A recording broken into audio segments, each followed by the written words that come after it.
नमस्कार दोस्तों, study with पवन प्रदीप में आप सब लोगों का स्वागत है। दोस्तों, आज चर्चा की जाएगी कक्षा 10 भारत में राष्ट्रवाद के विषय में। जो हम चर्चा कर रहे थे उसी को आगे बढ़ाते हुए उसके अभ्यास प्रश्नों पर हमने अंतिम भाग में चर्चा की थी और उसके कुछ प्रश्न, परियोजना कार्य के प्रश्न शेष रह गए थे। इस पर आज चर्चा की जाएगी। आप लोगों की जानकारी के लिए बताना चाहूँगा कि दोस्तों, हमारे इस यूट्यूब चैनल के माध्यम से कक्षा 6, 7, 8, 9, 10 एनसीईआरटी पर प्रतिदिन किसी न किसी एक टॉपिक, एक पाठ पर चर्चा की जाती है और साथ में उसके अभ्यास प्रश्नों पर भी चर्चा की जाती है। आप हमारे प्लेलिस्ट में आकर इन चर्चाओं को देख सकते हैं और साथ ही साथ आपको जिस भी कक्षा कि एनसीईआरटी को देखना है आप देख सकते हैं। आइए देखते हैं आज परियोजना कार्य भारत में राष्ट्रवाद में जो परियोजना कार्य के प्रश्न हैं वो क्या हैं। बिल्कुल छोटी वीडियो रहेगी। देखें कि पहला प्रश्न दिया था, कीनिया के उपनिवेशवाद विरोधी आंदोलन का अध्ययन करें। भारतीय राष्ट्रीय आंदोलन की तुलना कीनिया के स्वतंत्रता संघर्ष से करें। देखें उत्तर, कीनिया की खोज सर्वप्रथम पुर्तगालियों ने की थी। 1498 में वास्को डी गामा मोम्बासा पहुंचा। इसके बाद समुद्री रास्ते से पुर्तगालियों ने कीनिया के साथ मसालों का व्यापार शुरू किया। 17वीं शताब्दी में ब्रिटेन, डच, अरबों ने इस क्षेत्र पर क्या कर लिया, आना शुरू किया। 1730 तक इन यूरोपीय शक्तियों ने पुर्तगालियों को कीनिया से बाहर कर दिया। 1850 में जर्मनी ने इस पर कब्जा किया। 1890 में इसके तटीय प्रदेश ब्रिटेन को सौंप दिए गए। अंग्रेजों ने कीनिया युगांडा रेलवे का निर्माण किया। इसका कुछ स्थानीय जनजातियों ने विरोध किया और 20वीं सदी के आरंभ में ब्रिटिश और अन्य यूरोपीय किसानों ने कॉफ़ी और चाय की खेती करनी प्रारंभ कर दी।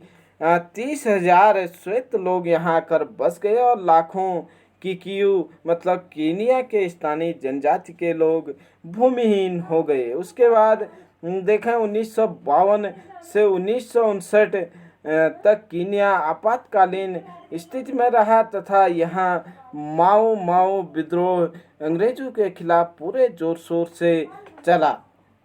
यूरोप की गोरी जातियों ने कीनिया के श्वेत लोगों को निम्न कोटि का माना। इस सिद्धांत की तीव्र प्रतिक्रिया हुई और कीनिया में राष्ट्रवाद का प्रसार होने लगा। राष्ट्रवाद को मुख्य प्रेरणा जाति समानता के सिद्धांत से मिली। पाश्चात्य संपर्क और पाश्चात्य साहित्य ने भी कीनिया के प्रबुद्ध लोगों में राष्ट्रवाद की भावना जगाई। किंतु 1956 तक माओ माओ विद्रोह पूरी तरह कुचल दिया गया।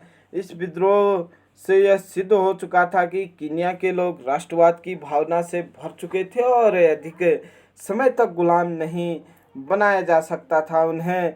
आगे देखें हम कि द्वितीय विश्व युद्ध के बाद कई अफ्रीकी देशों ने स्वतंत्रता की लहर, कई अफ्रीकी देशों में क्या हुई, स्वतंत्रता की लहर आई। विश्व युद्ध के कारण उपनिवेशी शक्तियां कमज़ोर पड़ गई थी। मतलब जिन लोगों का कब्जा था ब्रिटेन, फ्रांस, ज़्यादातर उपनिवेशियों के थे, तो इनकी शक्ति कमज़ोर पड़ गई। परिणाम स्वरूप कीनिया ने 1957 में प्रत्यक्ष चुनाव करवाए। अंग्रेजों ने सोचा था कि वहाँ उदारवादियों को सत्ता सौंप दी जाएगी, किंतु जिमो केनियाटा की party Kenya African national union ने अपनी सरकार बना ली और 12 दिसंबर 1963 को कीनिया आज़ाद हो गया।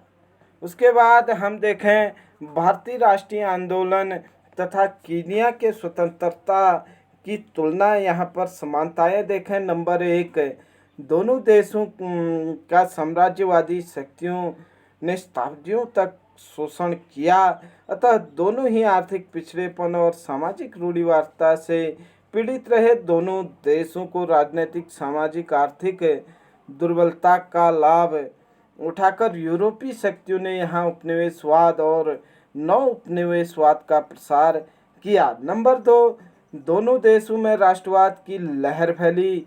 दोनों ही देश उपनिवेशवाद व साम्राज्यवाद के विरोधी थे।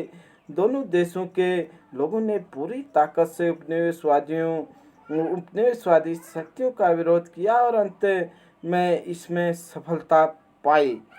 नंबर 3, अपने आर्थिक सामाजिक विकास के लिए दोनों ही महाद्वीप दोनों ही महाद्वीप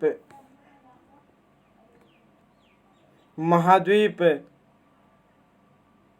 दोनों ही महाद्वीप विदेशी सहायता लेने में विवश हो गए। अतः सहायता देने वाली शक्तियों सहायता प्राप्त देश अपना सहायता देने वाली शक्तियों को सहायता प्राप्त देशों ने अपनी राजनीतिक प्रभाव स्थापित करने के पर्याप्त अवसर मिलते रहे।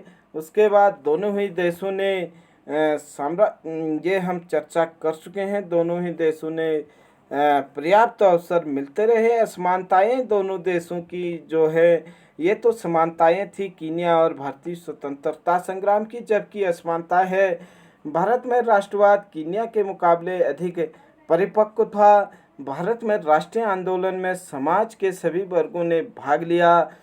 जाति, भाषाई, धार्मिक आधार पर विभाजित सभी वर्ग राष्ट्रीयता के प्रश्न पर एकजुट हो गए, जबकि कीनिया में राष्ट्रीय आंदोलन स्थानीय जनजातियों द्वारा ही चलाए गए।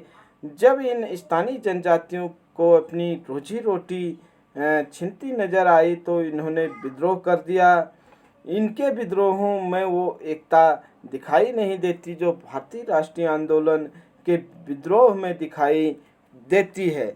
उसके बाद नंबर 2, असमानता जो दोनों ही देशों में राष्ट्रीय आंदोलन में असमानता थी कि भारत में राष्ट्रीय आंदोलन अधिकांशतः अहिंसक और शांतिपूर्ण रहा, केवल कुछ अपवाद को छोड़कर, क्योंकि यहाँ राष्ट्रवादी नेता सुनियोजित कार्यक्रम चलाते थे। उसके पीछे राष्ट्रवाद की एक लंबी परंपरा तथा महात्मा गांधी जैसे चमत्कारिक व्यक्तित्व के नेता थे और अहिंसा के पुजारी थे। कुछ एक अपवादों को छोड़ दे तो भारतीय राष्ट्रीय आंदोलन उतना उग्र नहीं था जितना कीनिया का था। रंगभेद और कबीलेवाद की समस्याओं का सामना कीनिया को करना पड़ा। कीनिया ने भारतीय नेताओं की तुलना में अधिक उग्र रहे। कीनिया के लोग या कीनिया के जो नेता थे वो भारतीय नेताओं से ज़्यादा उग्र रहे। नंबर 3, भारतीय राष्ट्रीय आंदोलन का कारण यहाँ के शिक्षित वर्ग द्वारा राष्ट्रीय चेतना का प्रसार करना था। यहाँ के प्रबुद्ध वर्ग ने फ्रांसीसी क्रांति, रूसी क्रांति आदि के समानता, स्वतंत्रता तथा न्याय जैसे विचारों को आम जनता तक पहुँचाया। भारत में शिक्षा का प्रसार कीनिया के मुकाबले अधिक था, इसलिए कीनिया में स्वतंत्रता, समानता और न्याय जैसे विचारों को फैलाने में काफ़ी समय लगा। वहाँ राष्ट्रवादी विचार देर से फैले। इस प्रकार हमने देखा कि भारत और कीनिया के स्वतंत्रता संघर्ष में काफ़ी समानताएं थी, किंतु साथ ही कुछ असमानताएं भी थी जिस पर हमने चर्चा की थी। ये चर्चा थी दोस्तों भारत में राष्ट्रवाद का उदय में जो परियोजना कार्य था भारतीय राष्ट्रीय आंदोलन और कीनिया के राष्ट्रीय आंदोलन में समानताएं और असमानताएं और कीनिया का राष्ट्रीय आंदोलन किस प्रकार से चला। निश्चित तौर पर एक छोटा सा वीडियो 9 मिनट का लगभग। अगर आपको यह वीडियो अच्छा लगे तो लाइक, शेयर, कमेंट करना न भूलें। तब तक के लिए आप यूं ही हमारे साथ बने रहें। जय हिंद, जय भारत।